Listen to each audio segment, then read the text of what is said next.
où ces agents de santé communautaire ne sont pas utilisés dans les systèmes de santé. On les engage comme des infirmiers.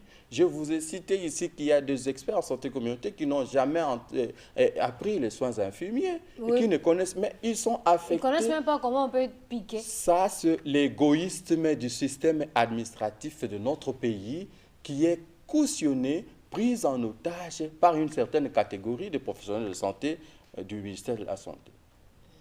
Qui ne veulent pas, ils connaissent, mais ils ne veulent pas laisser entendre les autres des réalités de notre société. Alors que si vous travaillez ensemble, vous aurez la possibilité. C'est l'interdépendance. Voilà. Dans un milieu multidisciplinaire. Oui. C'est ça l'hôpital, c'est ça la structure, c'est ça le système de santé. Aujourd'hui, nous parlons de One Health, une seule santé. Ça veut dire que l'environnement, les animaux, les humains, nous devons former une seule santé. C'est comme ça dans les systèmes de santé. Vous verrez dans les ressources humaines, il y a le ministère de l'Environnement, le ministère de Pêche et Élevage et le ministère de la Santé. Aujourd'hui, oui, dans la surveillance épidémiologique, c'est cette chaîne-là. Mais c'est maintenant qu'il y a cette perméabilité. Mais avant, il n'y en avait pas. Alors que les gens sont en train de décéder. Alors que les gens sont en train... Nous sommes en train d'enregistrer des cas de décès donc jusqu'à aujourd'hui. Même hier, ici au centre Vijana, il y a eu un cas de décès de monkeypox. Alors qu'actuellement, il serait difficile. Mes collègues, c'est impossible même qu'il va te voir. Voilà, c'est impossible parce que nous avons toutes les mesures. Mais la communication, il y a des cas qui sont gérés à la maison jusque maintenant par manque d'information, par manque de communication. Ou encore à l'église, l'autre fois on a parlé. Oui, à l'église.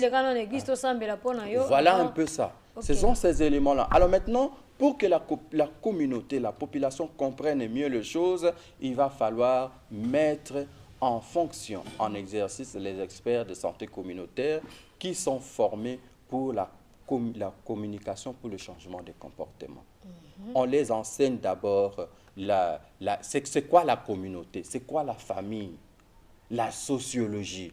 Et vous connaissez maintenant la mentalité de chaque communauté, comment ils se comportent. Et quelles sont dans l'histoire les maladies qui ont l'habitude de surgir dans telle ou telle société. Nous, on connaît. Donc, à un certain moment, on a un système de surveillance épidémiologique. La récolte des données, des informations qui nous permettent de savoir il y a maintenant la réveil de telles pathologies. On peut maîtriser... Donc, vous devez être là, alerte.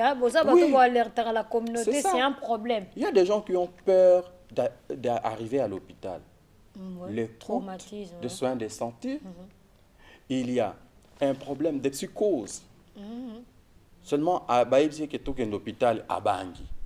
À tension. À tension. Tandis que maintenant, nous pouvons prévenir toutes ces maladies par la communication. Le dialogue. Parler avec ces gens-là. Oui. C'est comme ça. La communauté doit se réunir sous un arbre, autour d'une table ou bien autour du feu pour discuter sur la maladie. Et les experts doivent être affectés dans toutes les zones de santé, dans tous les niveaux du système de santé. Parce qu'ils sont des épidémiologistes, il y a des docteurs, il y a des licenciés, il y a aujourd'hui, notre système d'enseignement est tourné vers LMD. Donc, tout le monde va devenir docteur. Ça, c'est très intéressant. On va en parler, mais en fait, je demande, si je comprends bien, en soi, vous avez dérangé.